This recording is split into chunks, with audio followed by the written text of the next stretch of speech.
ஒரு காலத்துல தங்கக்கோட்டையில ஒரு நல்ல மனசுள்ள இளவரசன் இருந்தான். அவனுக்கு கல்யாணம் பண்ண உண்மையான இளவரசி வேணும். ட்ரெஸ் போட்டா மட்டும் போதாது, மனசுலையும் இளவரசியா இருக்கணும். அதனால உலகம் முழுக்க சுத்துனான். சில பேர் ரொம்ப திமிரா இருந்தாங்க, சில பேர் ரொம்ப சத்தமா இருந்தாங்க, சில பேர் சரியா ஃபீல் ஆகல. ஏமாற்றத்தோட வீட்டுக்கு வந்தான். உண்மையான இளவரசி கிடைப்பாளா? அப்போ ஒரு புயல் இரவு.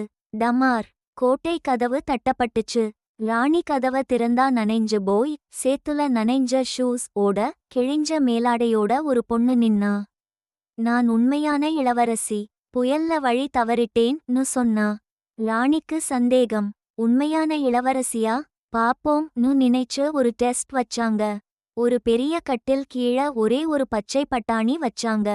அதுக்கு மேல 20 மெத்தை, 20 இறகு படுக்கை அடுக்கி வச்சாங்க. அடுத்த நாள் காலையில ராணி கேட்டாங்க, எப்படி தூங்குன கண்ணு?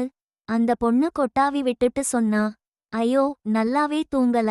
மெத்தைக்கு கீழ ஏதோ கடினமா இருந்துச்சு.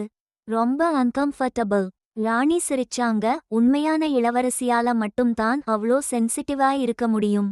இளவரசன் சந்தோஷத்துல குதிச்சான். தன் உண்மையான இளவரசிய கண்டுபிடிச்சிட்டான். கல்யாணம் கிராண்டா நடந்துச்சு.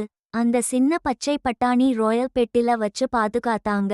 சின்ன விஷயம்தான் உண்மையையும் அன்பையும் நிரூபிக்கும்னு ஞாபகம் வைக்க. உண்மை வெளித்தோற்றத்துல இல்ல, சின்ன விஷயங்கள்ல தான் கேரக்டர் தெரியும். சென்சிட்டிவா இருக்கிறது பலவீனம் இல்ல, அதுதான் உண்மையான ராயல்டி.